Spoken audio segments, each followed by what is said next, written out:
நம்ம எடுத்து வாசிப்போம். 1 தெசலோனிக்கேயர் 5வது அதிகாரம் 23வது வசனம். சமாதானத்தின் தேவன் தாமே உங்களை முற்றிலும் பரிசுத்தமாக்குவாராக. உங்கள் ஆவி, ஆத்துமா, சரீரம் முழுவதும் நம்முடைய கர்த்தராகிய இயேசு கிறிஸ்து வரும்போது குற்றமற்றதாய் இருக்கும்படி காக்கப்படுவதாக. சமாதானத்தின் தேவன் தாமே உங்களை முற்றிலும் பரிசுத்தமாக்குவாராக. உங்கள் ஆவி, ஆத்துமா, சரீரம் முழுவதும் நம்முடைய கர்த்தராகிய இயேசு கிறிஸ்து வரும்பொழுது குற்றமற்றதாக இருக்கும்படி காக்கப்படுவதாக. கண்களை மூடி என்ன பண்ணலாம்? ஒப்பு கொடுத்து இந்த வசனத்தின் நிமித்தம் தேவன் நமக்கு இன்று கற்றுத்தரக்கூடிய காரியங்களை நாம் கற்றுக்கொண்டு அதன்படி வாழ, அதன்படி ஜீவிக்க, அதன்படி செய்ய, அதன்படி உபதேசிக்க தேவன் நம்மை தகுதிப்படுத்தும்படி நாம் ஒரு விசை கூட ஏக சிந்தை உள்ளவர்களாய், ஏக மனது உள்ளவர்களாய் தேவனிடத்தில் விண்ணப்பம் பண்ணி நம்முடைய மனதை வசனத்திற்கு நேராக திருப்ப நம் தேவனிடத்தில் நம்ம ஒப்பு கொடுத்து விண்ணப்பிப்போம். எங்களை அதிகமாக நேசிக்கிற எங்கள் அன்பு தகப்பனே, மகிமையான இந்த நல்ல நாளுக்காக உங்களுக்கு நன்றி செலுத்துகிறோம் ஆண்டவரே. ஆண்டவரே, இந்த நாளை கர்த்தாவே உம்முடைய வார்த்தையை நீர் கேட்கும்படி நீர் எங்களுக்கு ஆயத்தப்படுத்தி கொடுத்த இந்த நாளுக்காக உங்களுக்கு நன்றி செலுத்துகிறோம் தகப்பனே.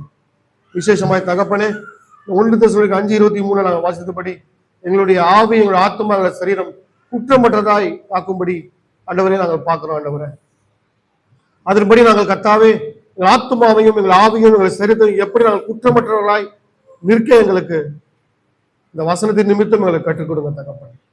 வேத வாக்கில் நாங்கள் தேடி வாசிக்கும் போது, அதை தியானம் பண்ணும்போது நீர் எங்களுக்கு உணர்த்தி அருளும் தகப்பனே. நீர் பொறுப்பேற்றுக் கொள்ளும் வழிநடத்து மீட்பரும் இரட்சகருமாகிய இயேசு கிறிஸ்து மூலம் வேண்டிக் கொள்கிறோம் உங்கள் ஜீவன நல்ல பிதாவே. போன முறை பார்த்தோம் இல்லைங்களா ஆத்மாவை குறித்து. இதுல ஆவி, ஆத்மா, சரீரம் முழுவதும், அதாவது ஆவின்னு சொல்லிட்டு முழுவதும் சொல்லல, ஆத்மான்னு சொல்லிட்டு முழுவதும் சொல்லல, சரீரம் சொல்லிட்டு முழுவதும் சொல்லல. ஆவி, ஆத்மா, சரீரம் முழுவதும் நம்முடைய கர்த்தராகிய இயேசு கிறிஸ்து வரும்பொழுது எப்படி இருக்கணுமா? குற்றமற்றதாய் காக்கப்பட்டிருக்கணும். போன தடவை பார்த்தோம், ஆத்துமானா ஆவி, ஆத்மா ஒரு பக்கம் இருக்கட்டும், ஆத்மா தான் மிடிலா இருந்து செயல்படக்கூடியது. இந்த ஆத்மாவை குறித்து நமக்கு என்ன பண்ணணும்? ஒரு அறிவு இருக்கணும். ஆத்மாவை குறித்து என்ன விட்டுனாங்கணும்? ஆத்மா என்ன இல்லாமல் இருப்பது நல்லதல்ல. அப்ப ஆத்மாவுக்கு என்ன இருக்கணும்? அப்போ இந்த ஆத்மானா என்ன அப்படின்ற காரியத்தை நம்ம என்ன பண்ணோம் போன தடவை பார்த்தோம். அப்போ பைபிள் இந்த ஆத்மாவை குற்றமற்றதா இருக்கணும்னு சொல்லி எதிர்பார்க்கும். ஆண்டவர் என்ன பண்றாரு? இந்த வேத வாக்கியங்கள் நமக்கு கொடுத்துட்டு, இந்த வசனங்கள் நமக்கு கொடுத்துட்டு, நம்முடைய ஆத்மா எப்படி இருக்கணுமா? குற்றமற்றதா இருக்கணும். அப்போ இந்த ஆத்மாவை குறித்து வேதம் சொல்லுது, ஆத்மாவில குற்றம் இருக்குதுன்னு சொல்லுது. ஆத்மால என்ன இருக்கு? குற்றம் இருக்கு. இப்போ உலகத்துல பாத்தீங்கன்னா யார் மேல ஒரு குற்றம் இருந்துச்சுன்னா அவங்க என்ன பண்ணுவாங்க? அவங்க யாரோ ஒரு தப்பு பண்ணிட்டாங்க, அவங்க மேல ஒரு குற்றம் இருக்குன்னா, குற்றச்சாட்டு இருக்குன்னா அவங்க என்ன பண்ணுவாங்க? அரசாங்கம் தண்டனைக்கு என்ன பண்றாங்க? உட்படுத்துறாங்க. இப்போ வேதம் சொல்லுது உங்க ஆத்மா குற்றமற்றதா இருக்கணும் அப்படின்னு சொல்லுது. அப்போ என் ஆத்மா குற்றமற்றதா இருக்குதுன்னு யார விசுவாசிக்கிறீங்க? யாருமே கை தூக்க மாட்டாங்க. ஒரே ஒரு சகோதரி தான் கையை தூக்க. என் ஆத்மால குற்றம் இல்ல அப்படின்னு யாரால சொல்ல முடியும்?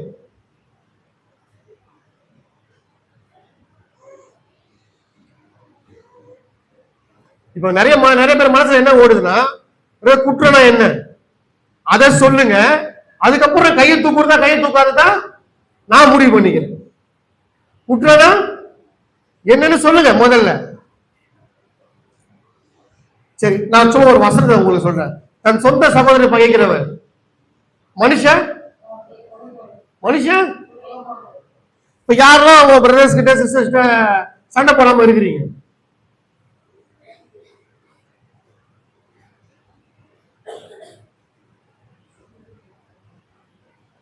சொல்லுங்க.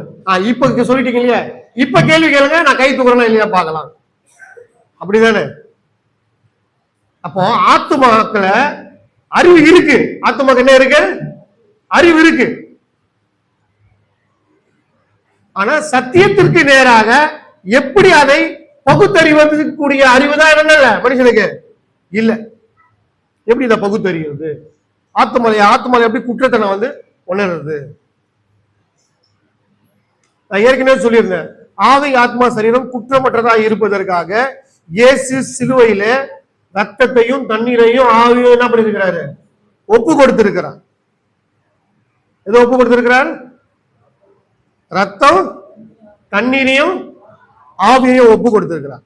இது மூணு தான் நம்முடைய ஆவி, நம்முடைய ஆத்மா, நம்முடைய சரீரத்தை குற்றமற்றதா என்ன பண்ணுது? காக்குது. வேதத்துல நிறைய வசனம் வாசினா 1 Corinthians 6:11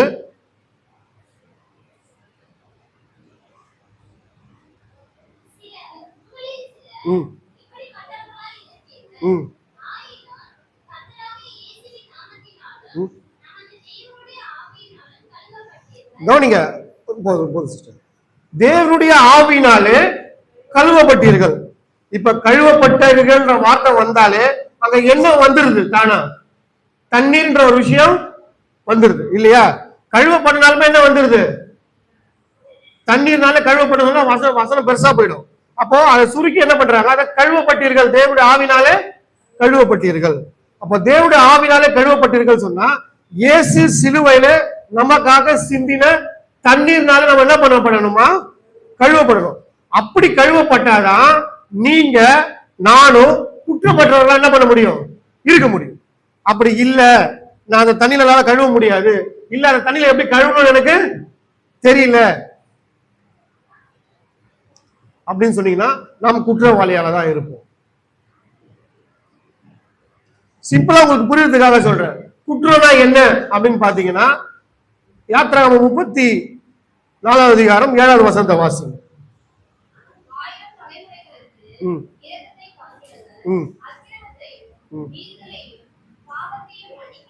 கவனிங்க, அக்கிரமத்தையும் மீறுதலையும் பாவத்தையும் மன்னிக்கிறவர். கவனிங்க, இந்த மூணுத்தையும் சொல்லிட்டு அதுக்கு இப்ப இங்க ஒரு விஷயம் 3 படிச்சோம். அக்கிரமம், மீறுதல், பாவம். அதை முடிச்சுட்டு ஆண்டவர் என்ன சொல்றாருன்னா குற்றவாளியை. கவனிங்க, அப்ப குற்றம்னா என்னன்னு பாத்தீங்கன்னா அக்கிரமம், மீறுதல், பாவம்.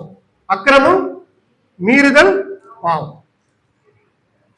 சரி, குற்றம்னா இப்ப என்ன சொல்லிட்டீங்க? அக்கிரமம், மீறுதல், பாவம் சொல்லிட்டீங்க. இப்போ நீங்க என்ன சொல்லணும்னா அக்கிரமம்னா என்ன, மீறுதல்னா என்ன, பாவம்னா என்ன, அதை சொல்லுங்க. அதான் உங்க கேள்வி. நான் இது வரைக்கும் அக்கிரமமே செஞ்சது இல்லைன்னு சொல்றோம், கை தூக்குங்க. நான் இது வரைக்கும் நான் மீறுதலே பண்ணலன்னு சொல்றேன், கை தூக்குங்க. நான் இது வரைக்கும் பாவமே பண்ணதில்லை.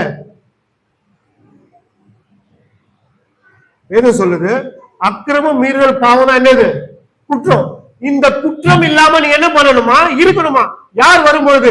இயேசு வரும் பொழுது நீங்க எப்படி இருக்கணுமா? அக்கிரமம் இல்லாம, மீறுதல் இல்லாம, பாவம் இல்லாம இருக்கணும் அப்படின்னு சொல்லி வேதம் எதிர்பார்க்கும். அப்போ உங்களோட ஆவியில, உங்களோட ஆத்துமால, உங்களுடைய சரீரத்துல என்ன இருக்குன்னா அக்கிரமம் இருக்கு, மீறுதல் இருக்கு, பாவம் இருக்கு. இந்த அக்கிரமம் எங்க இருக்கும்னு கேட்டீங்கன்னா உங்களுடைய ஆத்துமால இருக்கும். இந்த மீறுதல் எங்க இருக்குன்னு கேட்டீங்கன்னா உங்க ஆவியில இருக்கும். பாவம் எங்க இருக்கும்னா உங்களுடைய சரீரத்துல இருக்கும். நல்லா கவனிங்க. நீங்க கவனிச்சுட்டு வந்தாதான் உங்களுடைய ஆவி ஆத்மா சரீரத்தை எப்படி குற்றமற்றதா காக்கப்படணும்னு தெரியும். இல்லைன்னா இயேசு வரும்போது நம்முடைய ஆவி ஆத்மா சரீரம் குற்றமுள்ளதா இருக்கும், நாம கைவிடப்படுவோம். நல்லா ஞாபகம் வச்சுக்க.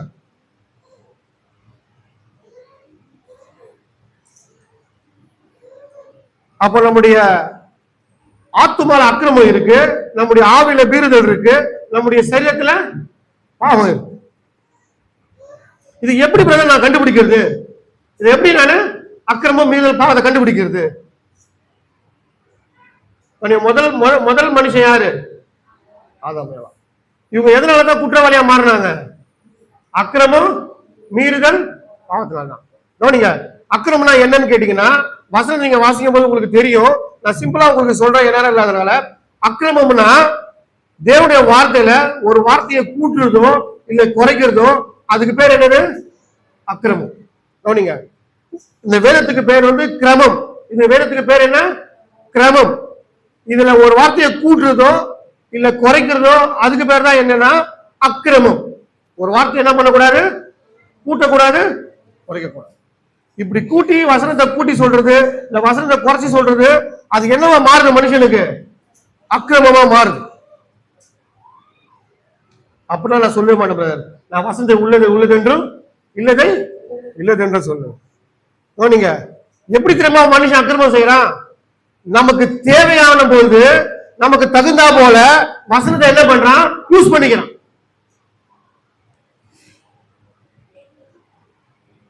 எனக்கு ஏத்த மாதிரி நான் வசனத்தை என்ன பண்ணிக்கிறேன்? சொல்லிக்கிறேன், எனக்கு யூஸ் பண்ணிக்கிறேன். நீ வசனத்தை மிஸ்யூஸ் பண்ற அப்படின்னா போனீங்க உள்ளதை உள்ளதென்று இல்லதை இல்லை என்று சொன்னா, இல்ல பிரதர் இப்படிலாம் சொன்னா அவனுக்கு புரியாது, இப்படிலாம் சொன்னா அவனுக்கு வசனம் புரியாது. உங்களுடைய செல்ஃப் தாட்னால, உங்களுடைய சுய யோசனைனால நீங்க என்ன பண்றீங்கன்னா வசனத்தை அவனுக்கு ஈஸியா சொல்லி கொடுக்கணும்னு சொல்லிட்டு வசனத்தை மாத்தி சொல்றீங்கன்னா அது உங்களுக்கு அக்கிரமமா மாறுது.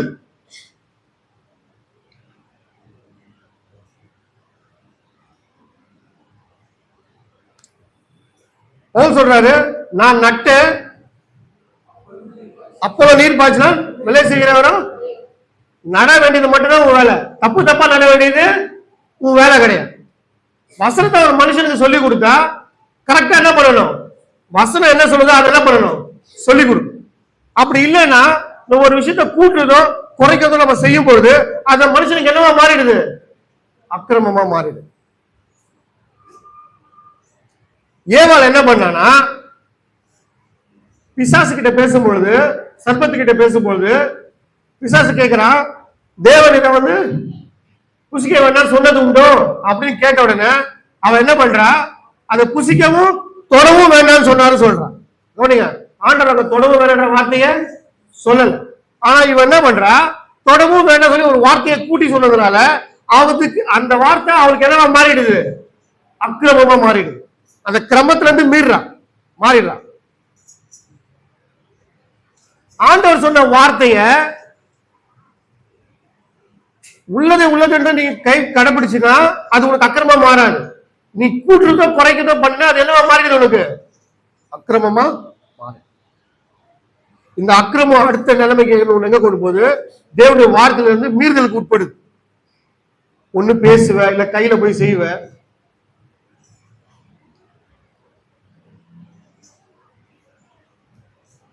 நீ அந்த கனியை புசிக்க வேணாம்னு சொன்னாரு. நேரா போய் அந்த கனி என்ன பண்ணாங்க? எடுத்து என்ன பண்ணாங்க? புசிச்சாங்க. மீறுதலுக்கு உட்படுறாங்க. சாப்பிடாத சொன்ன கனி என்ன பண்றாங்க? சாப்பிடுறாங்க. இது மீறுதல் ஆவில.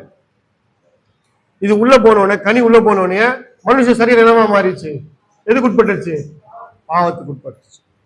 அப்போ ஏவாள் அக்கிரமும் மீறுதல் பாவத்தின் நிமித்தம் குற்றவாளியா மாறுறாங்க, தண்டனைக்கு உட்படுறாங்க. அவங்களுடைய ஆவி ஆத்மா சரீரத்துல ஜீவன் என்ன பண்ணிடுது? அவங்களை விட்டு போயிடுது. நல்லா பண்ணுங்க, தேவன் அவங்களுக்கு கொடுத்த ஜீவன் அவங்களை விட்டு வெளியேறிடுச்சு. ஆண்டவர் எப்போ அவங்களுக்கு ஜீவனை கொடுத்தாரு கேட்டீங்கன்னா, மனுஷனை மண்ணுனால என்ன பண்றாரு? உண்டாக்குறாரு. மனுஷனை மண்ணுனால உண்டாக்கி கவனிங்க, வெறும் மண்ணுனால வந்து மனுஷனை உண்டு பண்ண முடியாது. அந்த மண்ணை வந்து ஈரப்பதம் வேணும். மூடு பனி எழுப்பி பூமியெல்லாம் நினைச்சு அந்த மண் என்னவா மாறிச்சுன்னா ஈரமா மாறிச்சு. ஈரமா மாறினா அந்த மண்ணை எடுத்து ஆண்டவர் என்ன பண்றாரு? வடிவா செஞ்சு நாசியில என்ன பண்றாரு? சுவாசத்தை ஊதுறாரு. அவன் சுவாசத்தை ஊதும் போது அவன் அவன் ஆத்மாவோட ஜீவன் உண்டானுச்சு, அந்த சரீரத்துல ஜீவன் உண்டானுச்சு, அந்த ஆவில ஜீவன். 3 விஷயம் அங்க நடக்குது. நமக்கு வசனத்தை படிக்கும் போது ஜீவ ஆத்மாவில தான் தெரியும். ஆவில ஜீவன் உண்டானுச்சு, ஆத்மாவில ஜீவன் உண்டானுச்சு, சரீரத்துல ஜீவன் உண்டானுச்சு. கவனிங்க, சரீரத்தோட ஜீவன் எதுல இருக்குன்னா ரத்தத்துல இருக்கு. எதுல இருக்கு? நல்லா கவனிங்க, கவனிச்சாதான் உங்களுக்கு முடிவுல விஷயம் தெரியும். மாம்சத்தின் உயிர் எதுல இருக்கு? ரத்தத்துல இருக்கு. ஆத்மாவோட உயிர் எதுல இருக்கு? தண்ணீர்ல இருக்கு. ஆவியோட உயிர் எதுல இருக்கு? காற்றுல இருக்கு. இந்த மூணு விஷயத்தை தான் மனுஷன் ஆண்டவர் உண்டாக்கும் போது கொடுத்தாரு ஜீவனை. அந்த ஜீவனை மனுஷன் இழந்துட்டான். அந்த ஜீவனை திரும்ப அவருக்குள்ள கொண்டு வர்றதுக்கு இயேசு தன்னுடைய ரத்தத்தை, தன்னுடைய தண்ணீரை, தன்னுடைய ஆவி எல்லாம் பண்ணிருக்கிறாரு, ஒப்பு கொடுத்திருக்கிறார். நல்லா புரியுதுங்களா? விளங்குதுங்களா? இவன் அக்கிரமம் மீறுதல் பாவத்துக்கு உட்பண்ணி குற்றவாளியா மாறி அவனுக்குள்ள அந்த ஜீவன் என்ன பண்ணிட்டான்? இழந்துட்டான். இப்படி இழந்ததுனால இயேசு அவனுக்கு தன்னுடைய ரத்தத்தை கொடுத்து, தன்னுடைய தண்ணீரை கொடுத்து, தன்னுடைய ஆவியை கொடுத்து அவனை திரும்ப மோல்டு பண்றான், ரெடி பண்றான். குற்றம் இல்லாம இருக்கணுன்றதுக்காக இயேசு என்ன பண்றாரு? அவனை ஒன்று வைக்கிறான். அதுல ஆவில நிறைய பாவம் இருக்கு, அக்கிரமம் இருக்கு, மீறுதல் இருக்கு. சரீரத்துல அக்கிரமம் மீறுதல் பாவம் இருக்கு, ஆத்மாவிலையும் அக்கிரமம் மீறுதல் பாவம். இப்ப நம்ம பார்த்துட்டு இருக்கிறது வெறும் ஆத்மா மாத்திரம் தான். அப்ப இந்த ஆத்மா எதோட சம்பந்தப்பட்டிருக்குன்னா, இந்த ஆத்மாக்கு உயிர் எதுனா தண்ணீர் தான். என்னது? தண்ணீர். ஆத்மாவோட உயிர் எதுல இருக்கு? எதுல இருக்கு? தண்ணீர்ல இருக்கு. இந்த தண்ணீர் தான் ஜீவ ஆத்மாவா மாறுச்சு. தண்ணீர் தான் என்னவா மாறுச்சு? ஜீவ ஆத்மாவா மாறுச்சு. சரீரம் தான் ஜீவ சரீரமா மாறுச்சு. இந்த ஆவி தான் ஜீவ ஆவியா மாறுச்சு எப்போ நாசில ஊதும் போது. அதை இறந்ததுனால இயேசு சிலுவை அதை மூளை கொடுத்தாரு. மனுஷன் என்ன பண்ணான்? இப்ப திரும்பவும் குற்றமற்றவனா மாறணும். குற்றமற்றவனா மாறணும். இந்த விஷயத்த உங்க ஆத்மா தண்ணீரோட சம்பந்தப்பட்டிருக்கின்ற ஒரு விஷயத்த உங்களுக்கு உணர்த்தும்படி இயேசு நிறைய காரியங்களை செஞ்சு காட்டுறாரு, சொல்லி காட்டுறாரு. அது மனுஷனுக்கு என்ன பண்ண மாட்டேங்குது? புரிய மாட்டேங்குது. என் ஆத்மாவோட ஜீவன் எதுல இருக்கு? இயேசு கொடுத்த தண்ணீர்ல இருக்கு. இப்ப இயேசு ஈட்டில குத்தும் போது என்ன வந்தது? தண்ணீரும் ரத்தமும் வந்தது. அந்த தண்ணீர்ல தான் நம்முடைய இயேசு கொடுத்த ஜீவன் இருக்கு. அந்த ஜீவனால இப்ப நம்ம கழுவப்படும், சுத்திகரிக்கப்படும். அப்படி பண்ணும்போதுதான் நம்முடைய ஆத்மாவில என்ன உண்டாகும்? ஜீவன் உண்டாகும்.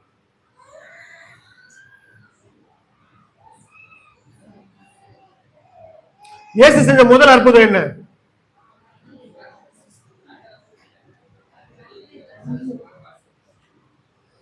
திராட்சை ரசத்தை தண்ணீரை திராட்சை ரசமா மாத்தினாரா? திராட்சை ரசம் தண்ணீரா மாத்தினாரா? எடுத்து வாசிங்க 6வது வசனம். யோவான் 2வது அதிகாரம் 6வது வசனம்.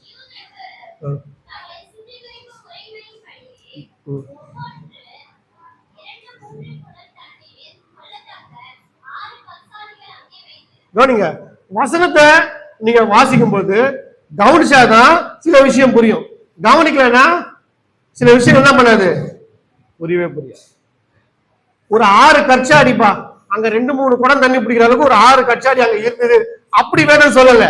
வேதம் எப்படி சொல்லுதுன்னா, வாசிங்க, யூதர்கள் என்ன பண்ணும் முறையின்படியா? என்ன முறையின்படி? இப்ப 1 கொரிந்தியர் 6:11 படிச்சீங்க. தேவனுடைய ஆவியினாலே நீங்க என்ன பண்ணப்படணுமா? கழுவப்பட்டீர்கள் இருக்கு. சுத்திகரிப்பு, கழுவப்பட்டீர்கள், இது எல்லா வார்த்தையும் ஒரே அர்த்தத்தை தான் குறிக்குது. நல்லா கவனிங்க. அங்க கொரிந்தியர்ல வாசிக்கும் போது தேவனுடைய ஆவியினாலே கழுவப்பட்டீர்கள் சொல்லப்பட்டிருக்கு. இங்க என்ன வசனம் சொல்லுதுன்னா, இயேசு முதல்ல ஒரு அற்புதத்தை செய்யறாரு. அந்த அற்புதத்துல அப்பா அங்க ஒரு கற்சாடி இருக்கு, அந்த கற்சாடி எடுத்து அங்க வைங்க, 6 கற்சாடி. அந்த கற்சாடியில 2-3 குடம் தண்ணி பிடிக்கும். ஒவ்வொரு கற்சாடியிலும் நீங்க அதை வச்சு நிரப்புங்க. அப்படி சொல்லல. வசனம் எப்படி சொல்லுதுன்னா, யூதர்கள் முறைமையின்படி தங்களை சுத்திகரிக்கும்.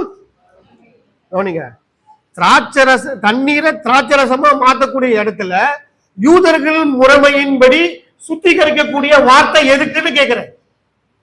நல்லா விளங்கி கொள்ளணும்.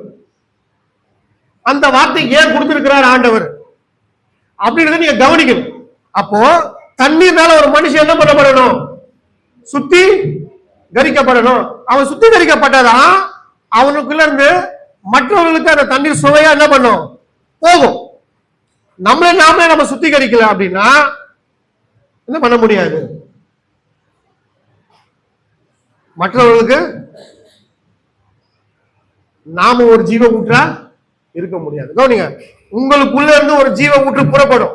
இயேசுக்குள்ள இருந்து எப்படி ஒரு ஜீவ ஊற்று புறப்பட்டு அது சிலுவையில குத்தும் போது வெளியில வந்து அது நான் தேவ ஆவியா மாறி அது நமக்குள்ள வந்து வாசம் பண்ணி நமக்குள்ள ஜீவ ஊற்ற உண்டு பண்ணி நம்ம கிட்ட இருந்து வெளியில போற வார்த்தை மற்றவங்களுக்கு ஜீவ தண்ணீரா என்ன பண்ணணும்? மாறும். நல்லா கவனிங்க, இந்த தண்ணீர் ரொம்ப முக்கியம். அது உங்க ஆத்மாவோட சம்பந்தப்பட்டது. எங்கெல்லாம் தண்ணீரை நீங்க பாக்குறீங்களோ அங்கெல்லாம் உங்களோட ஆத்மா ஞாபகம் வரணும். எங்கெல்லாம் வேதத்துல தண்ணீரை பத்தி படிக்கிறீங்களோ அங்கெல்லாம் உங்க ஆத்மா குறிச்சு நீங்க யோசிச்சு பார்க்கணும். எங்கெல்லாம் வேதத்துல நீர் ஊற்ற பத்தி வாசிக்கிறீங்களோ அங்கெல்லாம் உங்க ஆத்மா பத்தி நீங்க என்ன பண்ணணும்? யோசிச்சு பார்க்கணும், சிந்திச்சு பார்க்கணும். அப்பதான் உங்க ஆத்மா என்ன வேலை செய்யுதுன்றது உங்களுக்கு புரியும். இல்லைன்னா உங்க ஆத்மா சித்த நிலையில இருக்கும். எப்படி இருக்கும்? சித்த. ஆமா, இந்த தண்ணீர் எங்கெல்லாம் இருக்கோ அங்கெல்லாம் உங்க ஆத்மா சம்பந்தப்பட்டிருக்கு. நல்லா விளங்கிக் கொள்ளும். ஆண்டவர் அதை தான் சொல்ல வராரு. நான் வேதத்துல உங்களுக்கு கொடுத்துருக்கிறேன், நான் பேசுறேன், அது உங்களுக்கு புரியுதா என்னன்னு தெரியல. நீ கவனிச்சுனா அது என்ன பண்ண உனக்கு விளங்கும். நான் தண்ணீரை வந்து சிலுவையில கொடுத்திருக்கிறேன், அந்த தண்ணீர்னால சுத்திகரிக்கப்படணும். இங்க வேதம் சொல்லுது, யூதர்கள் தங்கள் சுத்திகரிக்கும் முறையின்படியே ஒவ்வொன்றும் 2-3 தண்ணீர் குளத்துக்காக 6 கச்சாடிகள் அங்க வைக்கப்பட்டிருக்கு. அந்த 6 கச்சாடிகள் என்ன பண்ணாங்க? தண்ணியை நிரப்புனாங்க. நிரப்பினோன்னு அங்க என்ன நடந்தது? தண்ணீர் என்னவா மாறுச்சு? தண்ணீர் என்னவா மாறுச்சு? சுவை இல்லாத ஒரு திராட்சை ரசமா மாறுச்சு இல்லையா? என்னவா மாறுச்சு? அவர் என்ன அங்க ஸ்டேட்மெண்ட் கொடுக்குற 11வது வசனத்துல 10வது வசனத்துல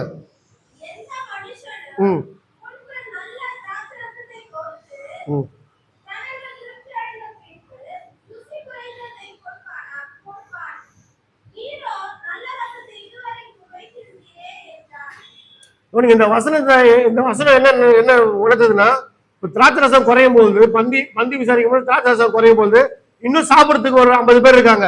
ஆனா திராட்சை ரசம் ஒரு 25 பேர் தான் வரும். நம்மளா இருந்தா என்ன பண்ணுவோம்?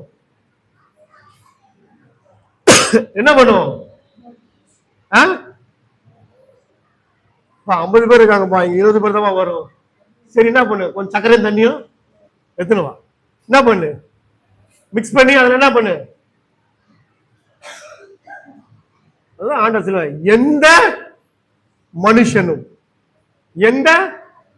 மனுஷனும் நல்ல ரசத்தை கொடுப்பான், கடைசியில தான் என்ன பண்ணுவான்? கொஞ்சம் மோசமானதை கொடுப்பான். ஆனா நீர் என்ன பண்ணிருக்கிறீங்க? ஸ்டார்டிங்ல இருந்து முடி வரைக்கும் நல்ல ரசத்தை கொடுத்திருக்கிறீங்க. ஒரு மனுஷன் தன்னுடைய வாழ்க்கையில தொடக்கத்துல இருந்து இயேசுவை ஏற்றுக்கொண்ட நாள்ல இருந்து அவன் சாகுற வரைக்கும் நல்ல தண்ணீரை கொடுக்கணும்னா இயேசு என்ன பண்றாரு? விரும்புகிறார். அதைத்தான் இந்த முதல் அற்புதத்துல சுட்டி காட்டுறாரு. ஆனா நம்ம தண்ணீரும் என்னவா இருக்குன்னா, நம்முடைய ஆத்மாவும் என்ன இருக்குன்னா ருசி இல்லாததான் இருக்கு. நம்ம ஆத்மா எப்படி இருக்கு?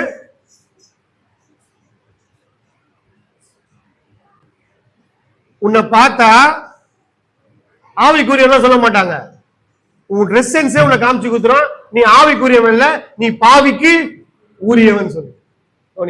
நம்ம ட்ரெஸ் சென்ஸ் என்ன பண்ணணும்? நீ ஆவிக்குரியவனா இல்லையான்னு சொல்லணும். அகத்தின் அழகு எங்க தெரியுமா? அகத்தின் அழகு இது உலகத்தான் சொல்லுது. பைபிள்ல வசனம் எப்படி சொல்லப்பட்டிருக்கு?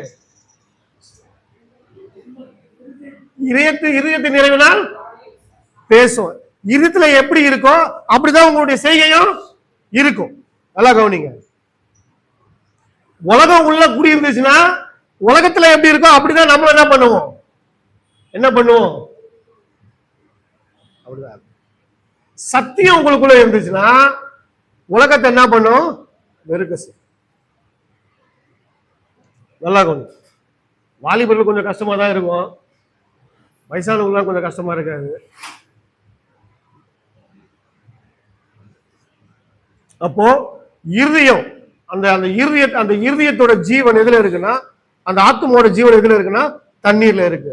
நான் போன தடவையே சொல்லியிருந்தேன், ஆத்துமான்றதுக்கு மறுபெயர் என்ன இருக்கு? இருதயம் இருக்கு, உள்ளம்னு இருக்கு. உள்ளம், இருதயம், மனது. இதெல்லாம் எதை குறிக்குது? எந்த வார்த்தை குறிக்குது? ஆத்மா.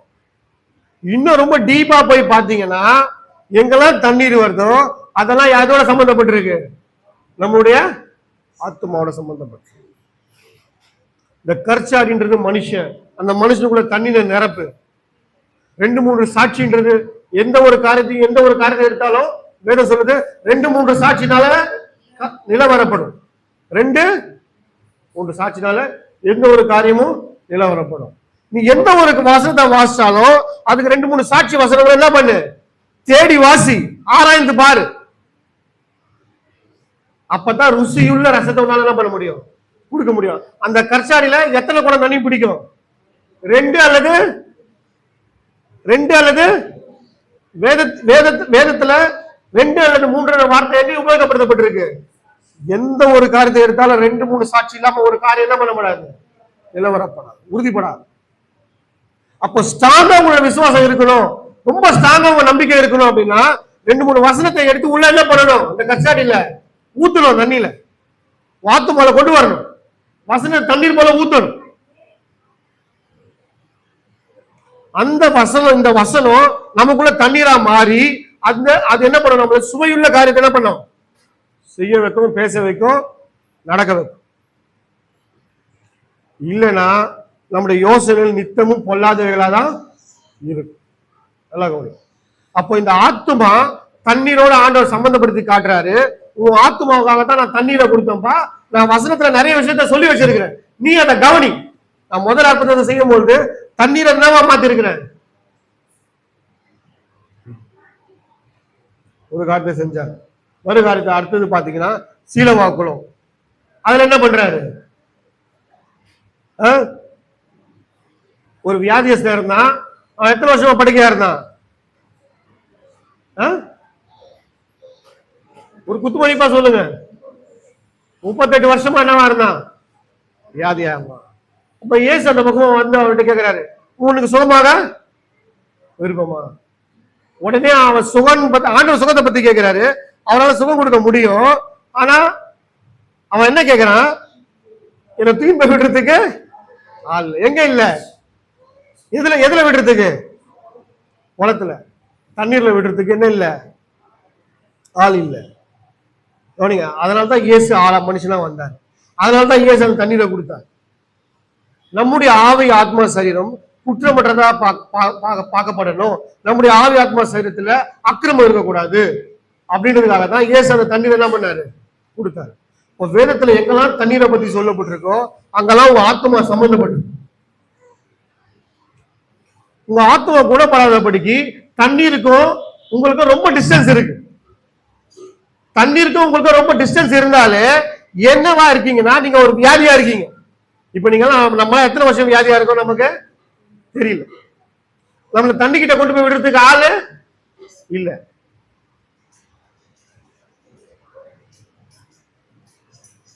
இந்த இயேசு முதல் அற்புதத்தை செஞ்சாருங்க இல்லையா, முதல் அற்புதத்தை செஞ்சுட்டு அந்த கடைசி வசனத்தை வாசிங்க.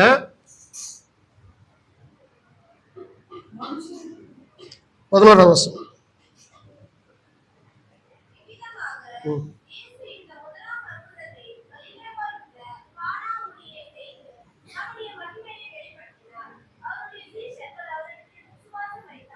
கவனிங்க, இயேசு செஞ்ச முதலாம் அற்புதத்துல என்ன உண்டாகுது, விசுவாசம்.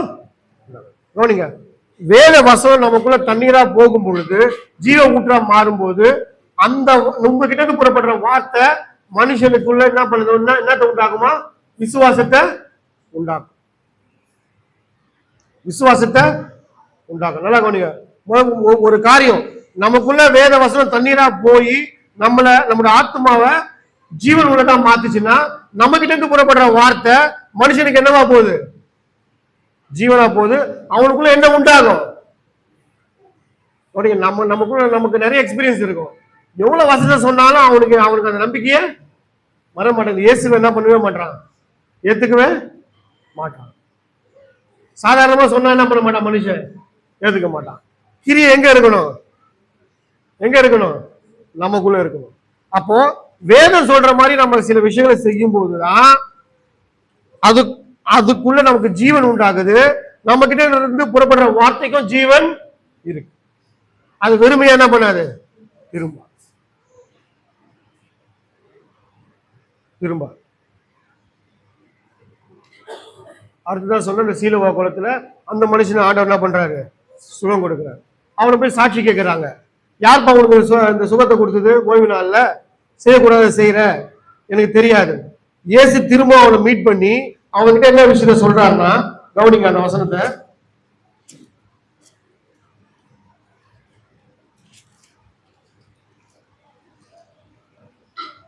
யோவான் 5வது அதிகாரம் 14வது வசனம்.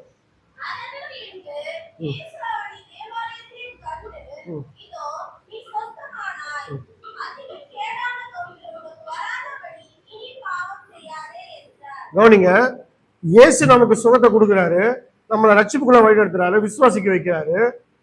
ஆனாலும் மனுஷன் திரும்ப என்ன பண்றான்? இயேசு அங்க சாட்சி கொடுக்கிறாரு, உனக்கு அதிக கேடு உண்டாகாதபடிக்கு நீ என்ன பண்ண? திரும்ப என்ன பண்ணாத? பாவம் செய்யாது. அப்போ அக்கிரமும் மீறுதல் பாவம் ஒரு மனுஷனுக்கு உண்டாச்சுன்னா அவன் குற்றவாளியா மாறுறான். இயேசு வரும்போது அவன் குற்றவாளியா தான் இருப்பான். அப்போ ஒரு வார்த்தையை கூட்டக்கூடாது, குறைக்க கூடாது ஆண்டவர் சொல்றாரு. மனுஷன் இந்த வசனத்துல ஒரு வார்த்தையை கூட்டுறான், குறைக்கிறான். அவன் தனக்கேத்த மாதிரி பேசிக்கிறான், தனக்கேத்த மாதிரி வசனத்தை என்ன பண்றான்? வாக்குவாதம் பண்றான். நடக்குதா இல்லையா? வசனம் சொல்லுது, உன் தகப்பன் புத்தியை கேள், உன் தாயின் போதகத்தை அப்படின்னு பிள்ளைகள்கிட்ட வசனம் சொல்லணும். பிள்ளைங்க என்ன வசனம் சொல்றாங்க?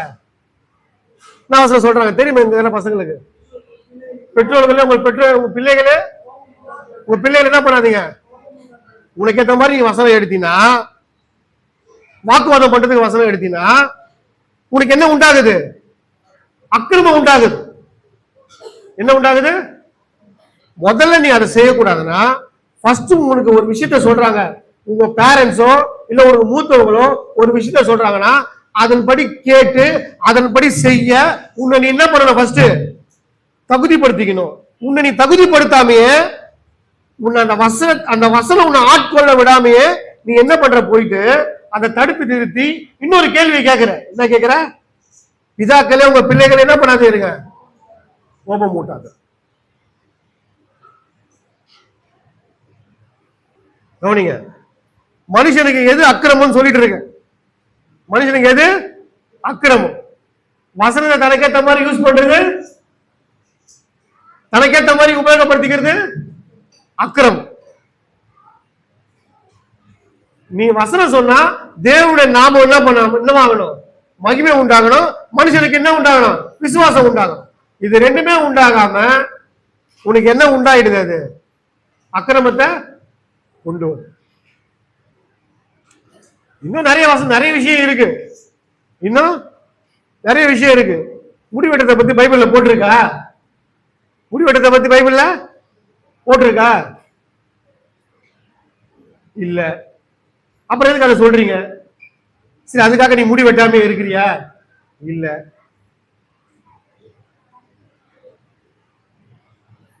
ஒரு ட்ரெஸ் எடுக்க போனா அதுல என்ன ட்ரெஸ் தான் கண்ணுக்கு தெரியுது?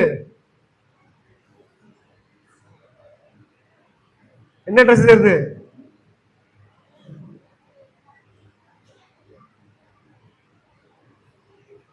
யாரும் நடிகர் போட்ட ட்ரெஸ் தான் அவன் கண்ணுக்கு தெரியுது. அவன் தேவனுக்கு பிரியமா ஒரு ட்ரெஸ் போடணுன்ற ஒரு எண்ணமே அவனுக்கு என்ன பண்ண மாட்டேங்குது? உண்டாக மாட்டேங்குது.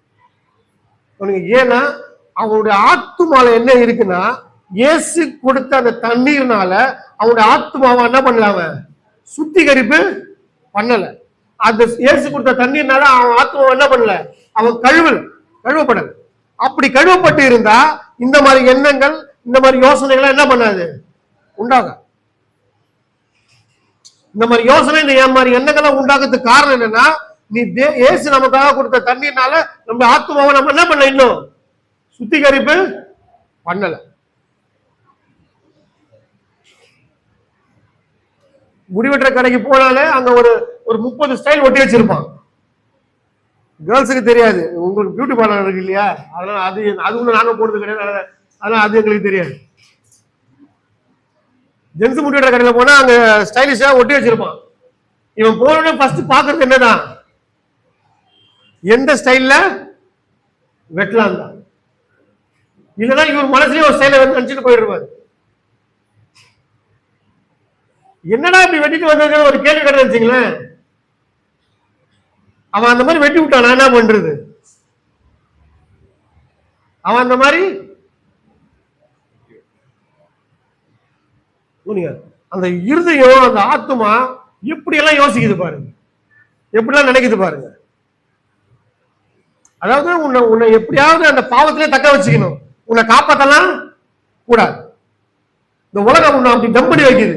நீ எதுல மட்டும் உனக்கு எது மட்டும் உண்டாகக்கூடாதுன்னா, உன் ஆத்துமால ஜீவன் மட்டும் உண்டாகக்கூடாது, உன் ஆத்துமால ஜீவன் ஊற்று மட்டும் உண்டாகக்கூடாது, உன் ஆத்துமால தண்ணீர் என்ன பண்ணக்கூடாது, வறண்டு வரக்கூடாது. அதுக்கு என்னெல்லாம் பண்ணணுமோ பிசாசு அதெல்லாம் என்ன பண்றான், பண்ணுவே.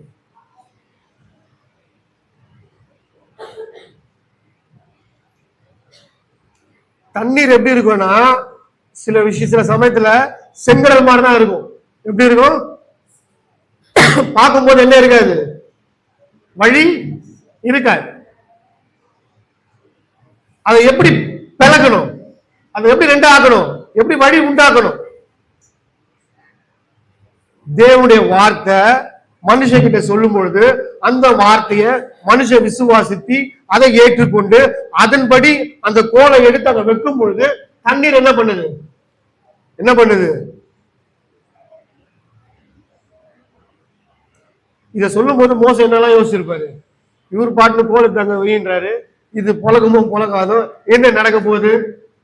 நீங்க அப்படிலாம் யோசிக்கவே இல்லை. வசனம் ஆண்டவர் என்ன சொன்னாரோ அதை அவன் அப்படியே என்ன பண்ணான், செஞ்சான். அப்போ வேதம் நமக்கு என்ன சொல்லுதோ அப்படியே நம்ம செய்யணும். அப்படி செய்யும் போதுதான் செங்கடல் என்ன பண்ணுது,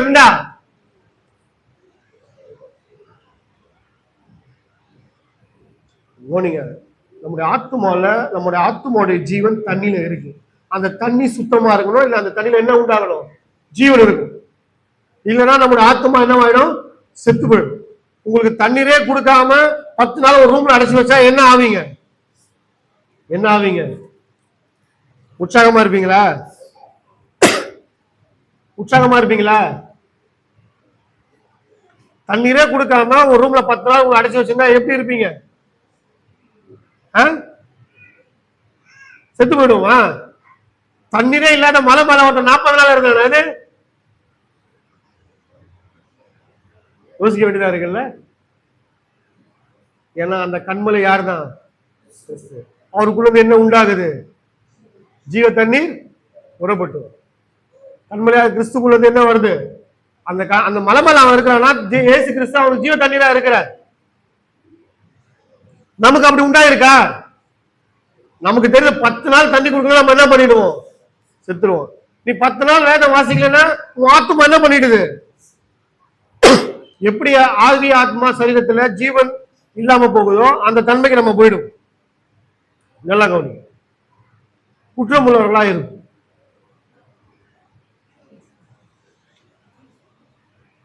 எடுத்து வாசிங்க. அப்போ இயேசு இந்த தண்ணீரை குறிச்சு பேசிட்டே வராரு.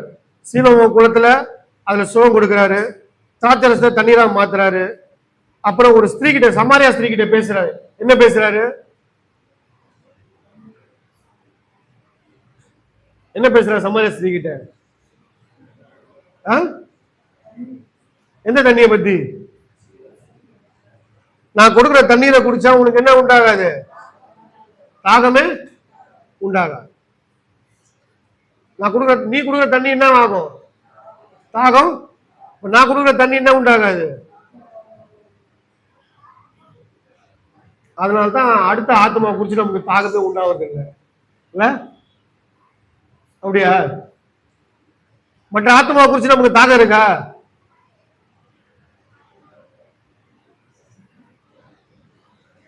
நல்லா கவனிங்க.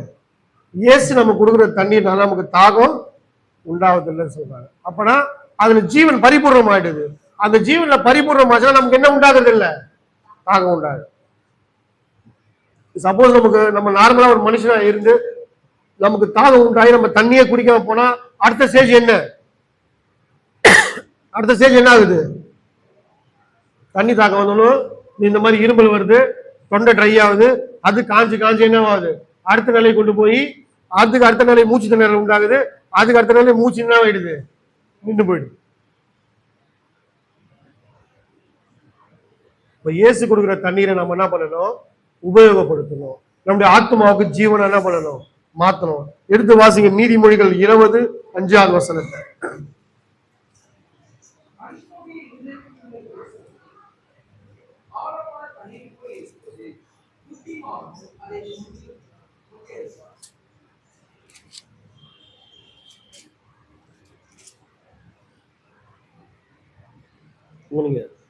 மனுஷனுடைய இருதயத்தில் உள்ள யோசனை ஆழமான தண்ணீர் போல் இருக்கிறது, புத்திமானோ அதை முண்டு. கவனிங்க, நம்முடைய யோசனை எப்படி இருக்கான்? ஆழமான தண்ணீர். கவனிங்க, இந்த ஆத்மாவோட ஆண்டவர் தண்ணீரை என்ன பண்ணிட்டே வராரு? இருதயம்னா ஆத்மா, நான் ஏற்கனவே சொல்லிட்டேன். அதனால இங்க இருதயம் இருக்கு, நான் ஆத்மான்னு சொல்றேன். அப்போ இந்த ஆத்மா வரல யோசனை ஆழமான தண்ணீர் போல். அப்போ உங்க யோசனை தெளிவா இருக்கணும். உங்க யோசனை தெளிவா இருக்கணும். உங்க யோசனை நல்லா இருக்கணும், நல்ல யோசனையா இருக்கணும். துர் ஆலோசனை என்ன பண்ணக்கூடாது? இருக்கக்கூடாது. ஒரு எக்ஸாம்பிள், நீங்க 10 நாள் ஊருக்கு போயிட்டு வரீங்க, வீட்டுல தண்ணி இருக்கு, அந்த தண்ணி எடுத்து குடிக்கிறீங்களா?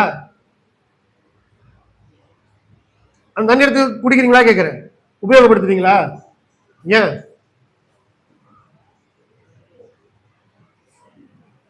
என்ன ஆயிடுது அதுல? அந்த தண்ணி என்ன ஆயிடுது? என்ன ஆயிடுது தண்ணி?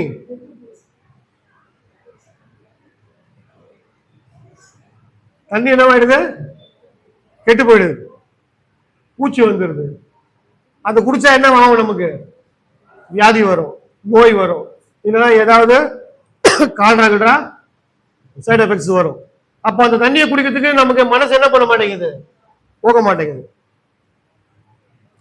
10 நாளைக்கு முன்னாடி படிச்ச வசனம், அதுக்கப்புறம் என்ன பண்ணல? வசனம் படிக்கிறதே இல்லை. மனுஷனுடைய இருதயம், அவனுடைய யோசனை எப்படி இருக்கு? ஆழமான தண்ணீர் போல இருக்கு. அப்போ அந்த யோசனைன்ற தண்ணீரை வசனங்களை கொண்டு என்ன பண்ணணும்? நிரப்பிக்கிட்டே வரும். வசனன்ற அந்த காரியங்களை வச்சு என்ன பண்ணணும்? அந்த யோசனையில நிரப்பிக்கிட்டே வரணும்.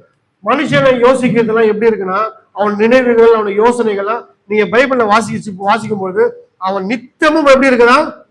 பொல்லாததான். அவன் நினைவுகள், அவனுடைய யோசனைகள், அவனுடைய சிந்தனைகள், அவன் யோசிக்கிற விதம், சிந்திக்கிற விதம் இப்படிதான் இருக்கு. அப்ப அது நித்தமும் எப்படி இருக்கு? பொல்லாததான் இருக்கு. அப்ப இதுல இருந்து ஒரு மனுஷனுக்கு நம்ம சொல்லும் பொழுது அதுவும் எப்படிப்பட்டதான் மாறுது? பொல்லாததான் மாறுது. அப்போ நாம மட்டும் பாவமா இல்லாம நம்ம சொல்லும் போது மற்றவனையும் என்ன ஆக்கிடுறோம்? பாவம் உள்ளவெல்லாம் மாறும். நல்லா கவனிங்க, நம்முடைய ஆத்துமால தண்ணீர் ஜீவனா இருக்கு. அந்த தண்ணீரை என்ன வேணும்? இப்போ என்ன வேணும்? ஜீவன் வேணும். இந்த தண்ணீரை தான் மனுஷன் இழந்துட்டான். இயேசு அதனால தான் அந்த தண்ணீரை கொடுத்தாரு. அவர் கொடுத்த தண்ணீரை தான் இப்ப என்ன இருக்கு? ஜீவன் இருக்கு. அவர் கொடுத்த தண்ணீர்ல தான் என்ன இருக்கு? ஜீவன் இருக்கு. அந்த ஜீவன் எப்படி வந்தது? அதனால தேவனுடைய ஆவினால என்ன பண்றீங்க? கழுவப்பட்டீர்கள். 1 கொரிந்தியர் 6:14 வாசிச்சு.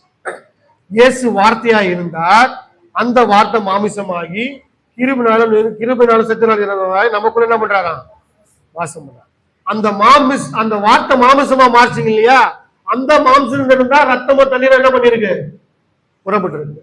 அப்ப அந்த வார்த்தை தேவனுடைய வார்த்தை மாமிசமா மாறி தண்ணீரையும் ரத்தத்தையும் நமக்கு என்ன பண்ணிருக்கு? கொடுத்திருக்கு. இப்ப அது என்னவா மாறி இருக்குன்னா தேவனுடைய ஆவியா மாறி இருக்கு. அதாவது நான் சொல்லுகிற வசனம் தான் என்னவா இருக்கு? யோவான் 6:63 நினைக்கிறேன்.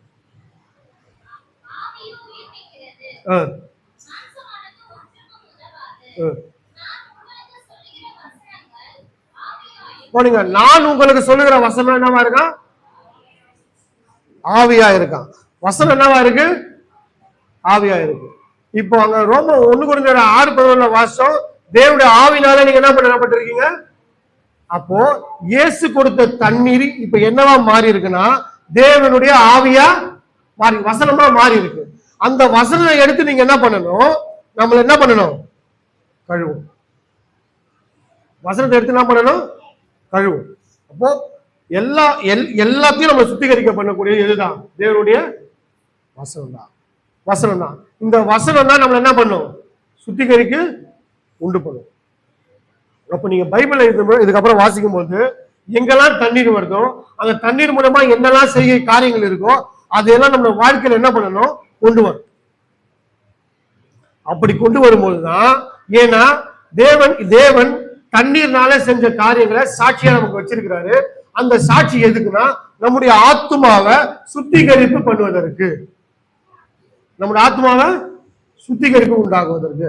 இந்த மெத்தட்ல போகாம வேற ஏதாவது வழியில நம்ம ஆத்மா சுத்திகரிப்பு பண்ணலாம்னு சொன்னா அதுக்கு மாற்று வழியில இல்ல. அப்போ உங்க ஆத்மாவோட ஜீவன் எதுல இருக்கு? நம்முடைய ஆத்மாவோட ஜீவன் எதுல இருக்கு? தண்ணீர்ல இருக்கு. தண்ணீர்ல இருக்கு. தண்ணீர் என்னவா இருக்கு? திருவசனமாகிய தண்ணீர் மூழ்கினாலே உங்களை நீங்க என்ன பண்ணுங்க? சுத்திகரித்துக் கொள்ளுங்கள் பவுல் சொல்ற. திருவசனமாகிய தண்ணீர் மூழ்கினாலே நீங்க என்ன பண்ணுங்க? உங்களை சுத்திகரித்து. அப்போ வசனம் தண்ணீரா இருக்கு. இந்த வசனமாகிய தண்ணீரை கொண்டு போய் நம்முடைய ஆத்மாவை நம்ம என்ன பண்ணணும்? சுத்திகரிப்பு உண்டு பண்ணணும்னா தேவனுடைய திட்டம், தேவனுடைய செயல். அதற்காக தான் இயேசு இந்த பூமியில வந்து அவருடைய தண்ணீரை இந்த பூமிக்கு என்ன பண்ணாரு? கொடுத்தாரு. நம்முடைய ஆத்மாவில ஜீவன் உண்டாகும்படி இயேசு இந்த பூமியில நமக்கு என்ன பண்ணாரு? தண்ணீரை கொடுத்திருக்காரு. ஏன் ஈட்டில இருந்து குத்தும் போது தண்ணீரை ரத்தமும் வந்து நம்ம இன்ன வரைக்கும் என்ன பண்றதே இல்லை, யோசிச்சு பார்க்கறதே இல்லை. இயேசு ஏன் முதல்ல இருப்பதை தண்ணீர் மூலமா செஞ்சாருன்றதை நம்ம என்ன பண்றது இல்லை, யோசிக்கிறது இல்லை. ஏசியா சமாரியா ஸ்திரீ கிட்ட தண்ணீரை பத்தி பேசுறான்றது நமக்கு என்ன பண்றது இல்ல, விளங்குறது இல்ல. சீவமுகத்தை பத்தி ஏன் பேசுறான்றது மனுஷனுக்கு என்ன பண்றது இல்ல. அப்ப ஆண்டவர் தண்ணீரை பத்தி பேசும்போது நமக்கு அது புரிய மாட்டேங்குது, விளங்க மாட்டேங்குது. காரணம் என்னன்னா அந்த ஆத்மா அறிவில்லாம இருக்கு. இந்த ஆத்மாவோட அறிவு வேணும்னா இப்படிப்பட்ட காரியங்களை நம்ம என்ன பண்ணணும்? கூர்ந்து கவனிச்சு பார்க்கணும். உங்க ஆத்மாலதான் எண்ணங்கள், யோசனைகள், சிந்தனைகள், நினைவுகள் இதெல்லாம் என்ன பண்ணுது? செயல்படும். இன்னொரு வசனத்தை கூட எடுத்து வாசிங்க. நீதிமொழிகள் 21:1.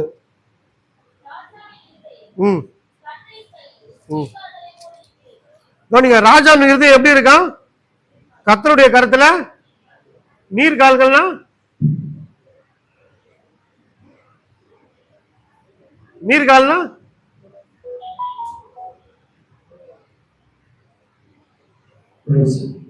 நீர்கால்னா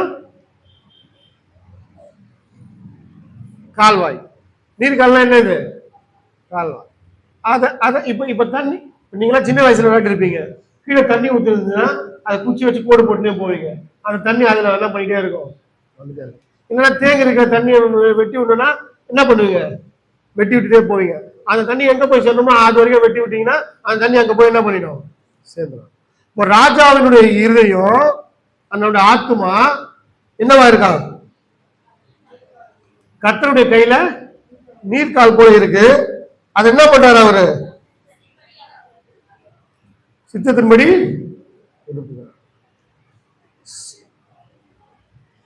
சித்தத்தின்படி திருப்புகிறார்னா அவர் வழி நிறுத்தியும் கொண்டு போகலாம், அப்படியே நிறுத்தியும் வச்சிடலாம். அது யார் கையில இருக்கு? அவர் சித்தத்தின்படி கொண்டு போகணுமா இல்ல நிறுத்தி வைக்கணுமா? நிறுத்தி வச்சா நம்ம தண்ணி கெட்டு போயிடும், இல்ல நாத்தடிக்கும், வீணா போயிடும், உபயோகப்படுத்த முடியாது. நம்முடைய தண்ணிய, நம்முடைய ஆத்மாவை அவரு பிரகாரம் அவர் கொண்டு போகணும்னு சொன்னா இந்த வசனத்தை எடுத்து நம்ம ஃபில் பண்ணணும். அது நிரம்பி வழியும் போது அவர் வெட்டி விடுவாரு. அவருடைய சித்தத்தின்படி அது என்ன பண்ணும்? செய்யும். அந்த மாதிரி தண்ணீர் வந்து உங்களுடைய ஆத்மாவோட சம்பந்தப்பட்ட ஒரு காரியம். தண்ணீர் வந்து உங்களுடைய ஆத்மாவோட சம்பந்தப்பட்ட விஷயம். இந்த விஷயம் நமக்கு தெரியாம வசனத்தை நம்ம தண்ணீரா மாத்துறதே கிடையாது. வசனத்தை தண்ணீரா மாத்துறதே கிடையாது. வசனத்தை என்னவா மாத்தணும்? கிழிச்சு தமிழ்ல தண்ணி வச்சு கரைச்சி என்ன பண்ணும்? குடிக்கணும். அப்படியா? அப்படியா?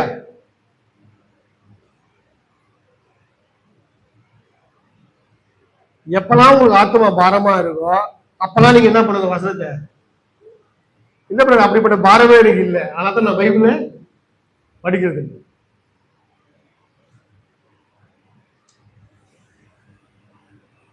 எப்போதுமே வசனத்து மேல வாஞ்சையா இருக்கணும், தாகமா இருக்கணும். வசனத்தை வாசிக்கிறதுக்கு என்னவா இருக்கணும்? வாஞ்சையா இருக்கணும். வசனத்தை சும்மா கடமைக்கு வாசிக்க கூடாது. அது என்ன சொல்லுன்னு புரிஞ்சு என்ன பண்ணணும்? வாசிக்கணும். நீங்க வசனத்தை புரிஞ்சு வாசிச்சாதான் உங்களுக்குள்ள அக்கிரம மீறுதல் பாவம் உண்டாகாம உங்களை பார்த்துக்க முடியும். இல்லைன்னா ஆதி பெற்றோர்கள் அக்கிரம மீறுதல் பாவத்துக்கு உட்பட்டது போல அதுக்கு உட்பட்டு தன்னுடைய ஆத்மாவில தண்ணீரை இழந்தாங்க, தன்னுடைய சரீரத்துல ஜீவனை இழந்தாங்க, தன்னுடைய ஆவில ஜீவனை இழந்தாங்க. இந்த ஜீவனை இழக்காதபடிக்கு நாம நம்மளை பாதுகாத்துக் கொள்ளணும். இந்த வசனமாகிய இந்த வார்த்தையை உள்ள கொண்டு போய் நமக்கு என்ன பண்ணணும்? ஜீவனை உண்டு பண்ணணும். இப்போ யாரால சாட்சியா சொல்ல முடியும்? இயேசு கொடுத்த, சிலுவையில கொடுத்த தண்ணீர்ல உண்டான ஜீவன், ரத்தத்துல உண்டான ஜீவன், ஆவில உண்டான ஜீவன் எனக்குள்ள இருக்குன்னு சொல்லி. நான் வசனத்தை கூட்டவும் மாட்டேன், குறைக்கவும் மாட்டேன். நான் வசனத்தை மீறவே மாட்டேன், நான் பாவமே செய்ய மாட்டேன் அப்படின்னு யாருக்கெல்லாம் நம்பிக்கை இருக்கு?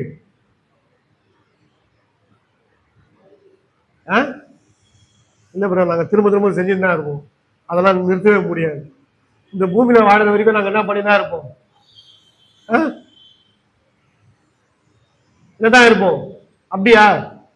அப்ப சமாதான தேவன் தானே உங்களை முற்றிலும் பரிசுத்தமாக்குவாராக. அவர் வரும்போது உங்களோட ஆவி, உங்களோட ஆத்மா, உங்களோட சரீரம் என்னவா இருக்கணும்?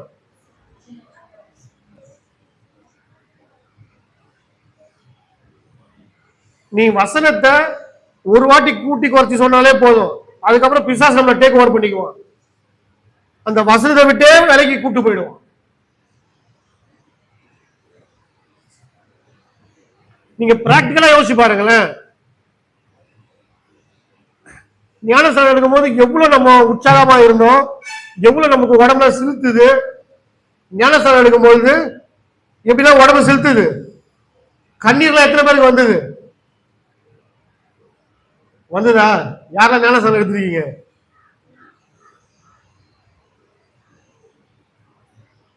அன்னைக்கு பாத்தீங்கன்னா எப்படி அவங்களுக்கு தோணும்னா, இதுக்கப்புறம் நம்ம ஆர்டர் உண்மையா அது எத்தனை வாரமா இல்ல மாசமா இல்ல எத்தனை வருஷமா தெரியல, அது அப்படியே புஷ்ஷு நினைவாயிடுது, போயிடுது.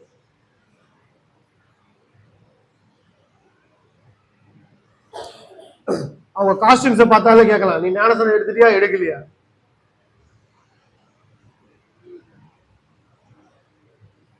என்ன எப்ப பார்த்தாலும் காஸ்டியூம்ஸே சொல்றீங்க? மேல் தோற்றம்னா ஃபர்ஸ்ட் உங்களை யாருன்னு அடையாளம் காட்டும். மேல் தோற்றம்னா ஃபர்ஸ்ட் உங்களை யாருன்னு அடையாளம் காட்டும். அதுக்கப்புறம் உங்ககிட்ட பேசி கொடுக்கும் போதுனா உங்க வாயில இருக்கிற புறப்படுறத வச்சு உங்களுடைய ஆத்மா எப்படி இருக்குன்னு சொல்ல முடியும், உங்களுடைய ஆவி எப்படி இருக்குன்னு சொல்ல முடியும். முதல்ல கவனிங்க, நல்லா கவனிங்க. முந்தின ஆண்டாம் பிந்தின ஆண்டாம் நம்ம சொல்றோம். முந்தின ஆண்டாம்னா என்ன பண்ணா? மேல் தோன்ற சரீரத்துக்குரியவர், ஆவிக்குரியவர் யாரு? பிந்தின ஆண்டாம். ஃபர்ஸ்ட் ஸ்டெப் உங்களுடைய சரீரம், உங்களுடைய உங்களுடைய உங்களுடைய மேல் தோற்றம்னா நீங்க கிறிஸ்துவுக்குள்ள எப்படி இருக்குன்றத ஃபர்ஸ்ட் என்ன பண்ணும்? காட்டும். விளங்குதுங்களா? அதுக்கப்புறம் தான் உங்களுடைய ஆத்மாவும் உங்களுடைய ஆவியும் எப்படி இருக்குன்றத சொல்ல முடியும். அப்போ மேல் தோற்றம் மோசமான நிலையில இருந்தா உங்களுடைய ஆத்மாவும் ஆவியும் எப்படிதான் இருக்கும்? கட்டாயம் எப்படிதான் இருக்கும்?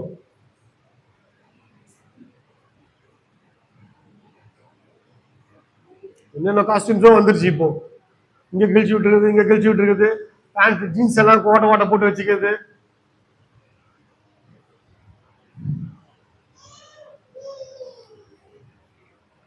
பேண்டே இப்ப 30 தான் போடுறாங்க, புல்லு வருதே இல்லை. எவ்வளவுதான் போடுறாங்க? அப்படியே போட்டாலும் பாய் சைடு மேல தூக்கி விட்டுக்கிறாங்க. அந்த பேண்ட் சுருங்கி மேல இது வரைக்கும் இருக்கு. மேல் தோற்றமே உங்களுடைய ஆத்மாவும் உங்களுடைய ஆவியும் எப்படி இருக்குன்றது என்ன பண்ணுது? காட்டுது. வசனத்துக்குள்ளாக அதுல ஒரு ஒழுங்கு இருக்கா இல்ல அக்கிரமம் அடங்கி இருக்கா அப்படின்னு பார்க்கும்பொழுது அக்கிரமம் தான் என்ன பண்ணிருக்கு? அடங்கி இருக்கு.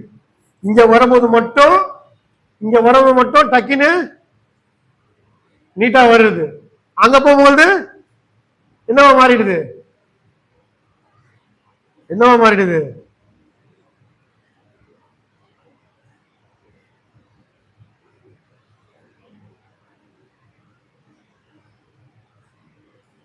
எக்ஸசைஸ் பாடி வச்சிருந்தாங்கன்னா அவங்களுக்கு தெரியும். ரொம்ப நல்லா ஃபிட்டா இருக்குமே எப்பவுமே ட்ரெஸ் என்னவா தான் போடுவான், லூஸா தான் போடுவான். இந்த ஃபிட்டில என்ன பண்ணுவான், டைட்டா போடுவான். நல்ல ஃபிட்டா தன்னை ஃபிட்டா காமிச்சுக்கிறதுக்கு.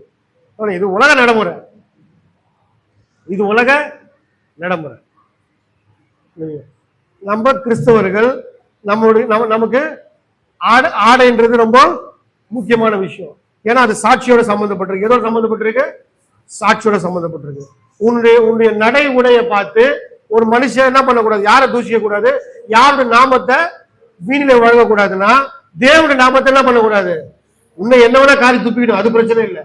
உன்னை வச்சு யாருடைய நாம வீணில வழங்கக்கூடாது, தேவனுடைய. இப்ப இங்க உள்ள இருந்து வெளியில போறவன் உன்னை திட்டுவாங்களா இல்ல ஆண்டவரை திட்டுவாங்களா? சொல்லுங்களேன். யாரை திட்டுவாங்க? யாரை திட்டுவாங்க? ஏன் ஏன் ஒரு ஃபங்க்ஷனுக்கு போற மாதிரி சர்ச்சுக்கு வர மாட்டீங்க? முதல்ல அந்த வித்தியாசத்தை ஏன் காட்ட மாட்டீங்க? ஒரு ஃபங்க்ஷனுக்கு போற மாதிரி சர்ச்சுக்கே வர மாட்டீங்க?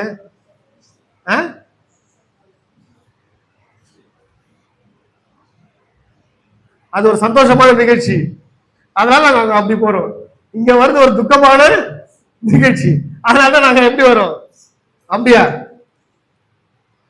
எவ்வளவு நம்மளோட வாழ்க்கையில அத்தனை பேர் பாவம் பண்ணிட்டு தெரியுதா? நான் பேசும்போது உங்களுக்கு தெரியும். ஃபங்க்ஷன் போக மட்டும் எப்படி இருப்போம் நம்ம?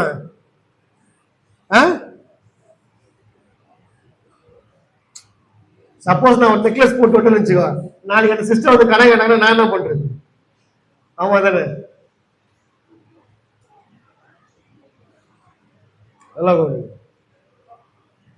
நம்முடைய உடை ரொம்ப முக்கியம். மனுஷனுக்கு நம்ம உடை முக்கியம், சாட்சி. நம்முடைய ஆவிக்கும் நம்முடைய ஆத்மாக்கும் வசனம் ரொம்ப முக்கியம். அப்போ வசனம் என்ன சொல்லுதோ அதன்படி செய்யும் பொழுது நம்முடைய எல்லா காரியங்களும் என்ன பண்ணுது? மாறுது. அப்புறம் நம்முடைய ஆவியில நம்முடைய ஆத்மால சமூகத்துல ஒரு ஒழுங்கு கிடைக்குது. அப்போ இங்க ஒரு ஒழுங்கு அங்க ஒரு ஒழுங்கு கடைபிடிக்கும் போது வசனம் நமக்குள்ள என்ன பண்ணல, வேலை செய்யல. அப்படியே வேலை செஞ்சாலும் அது அரைகுறையா தான் என்ன பண்ணுது, வேலை செய்யும். அப்படி இருக்கக்கூடாது. வேணும் அதை எதிர்பார்க்கல, வேணும் அதை தான் இது பண்ணல. இங்க ஒரு வேஷம் அங்க ஒரு வேஷம் கிடையாது, இங்க இருக்கிற மாதிரி அங்க இருக்காத. எப்போதுமே எப்படி இரு, எப்படி இரு அப்படின்னு இயேசு சொன்னாரு. கவனிங்க, நீங்கள் விசுவாசிக்கிறவர் யாருன்னா இயேசு. அவர் எப்படிப்பட்டவர்னா அவர் நேற்றும் இன்றும் என்றும். அவர் மட்டும் நேற்றும் இன்றும் என்றும் மாறக்கூடாது. ஆனா நாம மட்டும் என்ன பண்ணோம், என்ன பண்ணோம், மாறிக்கினே இருக்கணும். நமக்கு ஒரு மாற்றம் தேவை இல்லையா? அதனால மாறிக்கிட்டே இருக்கணும்.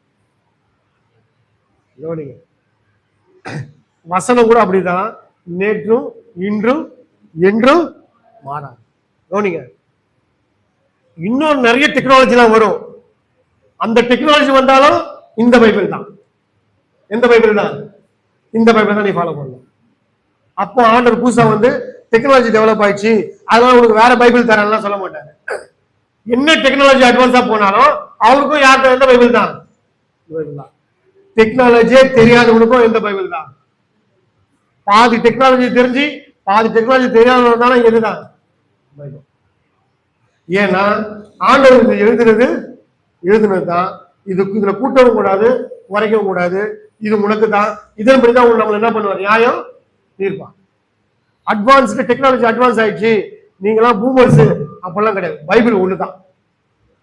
அப்படி பார்க்க போனா பைபிள் தான் என்னது, நீங்க என்ன சொல்லணும், பைபிள் தான் என்னன்னு சொல்லணும். சொல்லுவீங்களா? அந்த தைரியம் இருக்கா? அப்போ நம்முடைய ஆவி ஆத்மா செயல் குற்றமற்றதாக இருக்கணும்னா இயேசு சிந்தின அந்த தண்ணீரை நம்முடைய ஆத்மாவில ஜீவனா உண்டாக்கணும். நம்முடைய ஆத்மாவில இருக்கிற தண்ணீர்ல ஜீவன் இல்லை. நம்முடைய ஆத்மாவில இருக்கிற தண்ணீர் நாத்தடிக்குது. நம்முடைய ஆத்மாவில தண்ணீர் நம்ம வறண்டு போயிருக்கு, வறட்சி இருக்கு. ஏன்னா நம்முடைய யோசனைகள், நம்முடைய சிந்தனைகள், நம்முடைய ஆலோசனைகள் எல்லாம் என்னவா இருக்குன்னா நித்தமும் பொல்லாததான் இருக்கிறது. போதுமான வரைக்கும் நல்ல காரியங்கள் என்ன பண்ணணும், சிந்திக்கணும். கெட்டது உண்டாகும், அதை என்ன பண்ணணும், வசனத்தை கொண்டு என்ன பண்ணிடணும், அழிச்சிடணும். வசனத்துல என்ன இருக்கு? அக்னி இருக்கு. அந்த அக்னி அது என்ன பண்ணும்? சுட்டரிச்சு. வசனத்துல என்ன இருக்கு? அக்னி இருக்கு. அதனால்தான் வசனத்தை தியானிக்கும் பொழுது ஒரு மனுஷனுக்குள்ள என்ன பண்ணுது? அக்னி.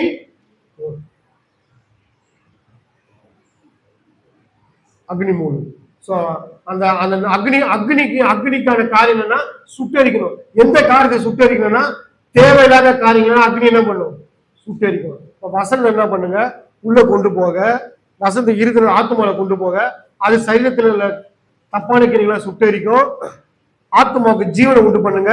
அது அந்த நல்ல தண்ணீரா மாறி திராட்சை ரசமா மாறி மற்றவங்களுக்கு சுவை என்ன பண்ணும்? கொடுக்கும். இதுக்கப்புறம் நீங்க வேதத்தை வாசிக்கும் போது உங்களுடைய ஆத்மா எதோட சம்பந்தப்பட்டிருக்கு? எதோட சம்பந்தப்பட்டிருக்கு? தண்ணீர்.